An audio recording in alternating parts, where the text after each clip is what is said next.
Royal experts believe that Prince Philip's difficult childhood, filled with all kinds of hardships, made him particularly appreciate his family and make significant concessions for the sake of his wife. The prince was born in Greece but grew up in exile. His family members were scattered across Europe while he went to study in the UK. Traditionally, members of the aristocracy spend holidays with their families, and Philip was usually invited to visit Lord Louis Mountbatten. However, circumstances once coincided in such a way that the young man was left without any invitations. It was Christmas, 1943. Philip Id's biographical book, The Young Prince Philip, His Turbulent Youth, published in 2011, recounts how the prince, in his own words, had nowhere to go. At the last minute, the 22-year-old decided to stay at Windsor Castle for the holidays, in the company of his cousin and close friend, David Milford. At the same time, the heiress Princess Elizabeth, then 17, was also at the family castle. By 1943, she was already acquainted with her irresistible cousin and completely charmed by him. Elizabeth and Philip spent that Christmas together, which played a decisive role in bringing them closer and gave the prince the warmth and comfort he so sorely lacked while separated from his family.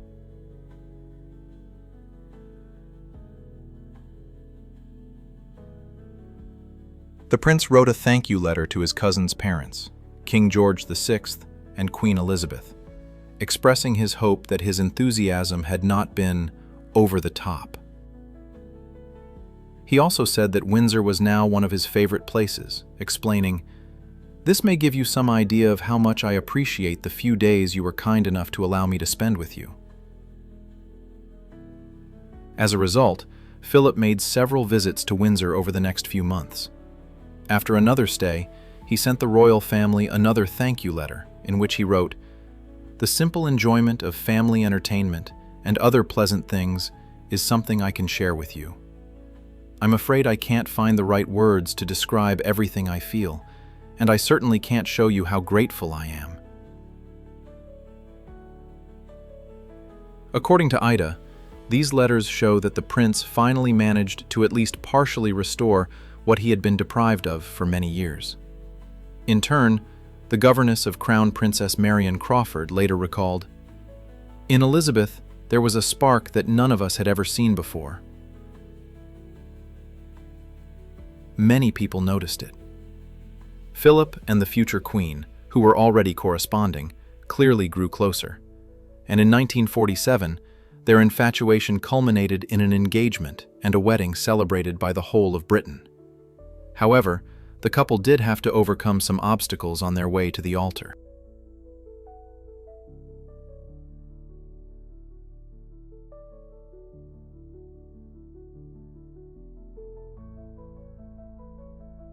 Elizabeth's future husband graduated in 1940 with the rank of midshipman.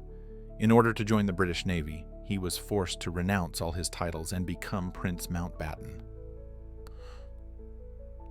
Already a British military officer, Philip went to the front, from where he wrote his Lilibet the most tender and passionate letters, but his parents remained adamant. It is believed that during the war, taking advantage of his son's absence, the terminally ill Prince Andrew asked George VI for permission for Philip and Elizabeth to marry, but was immediately refused. Firstly, by that time, the groom's family had fallen into complete poverty, and secondly, what seemed to be a much bigger problem was that during the war, almost the entire family of Philip had sided with the Nazis. His sisters Margaret, Theodora, and Sophia had married Nazi officers. Such a relationship could cast a shadow on the reputation of the British monarchy. Neither Elizabeth nor Philip knew anything about this maneuver. The lovers were simply waiting to meet after a long separation. Incidentally, Elizabeth herself wanted to go to the front, but her father strictly forbade her to do so. The crown princess had to be kept safe and sound. Upon returning home, Philip immediately went to see his beloved. During the war, other suitors for the future queen's hand had vanished into thin air. Some had married, while others simply preferred to continue their search. Philip was the only one left. It was impossible to delay any longer. Fans of the British royal family say that Elizabeth, unable to wait any longer, proposed to Philip herself. Just as her great-great-grandmother, Queen Victoria, had once done, genes make themselves felt. Although her parents were not entirely satisfied, they nevertheless gave their consent to the marriage, as Elizabeth's stubbornness was unbreakable.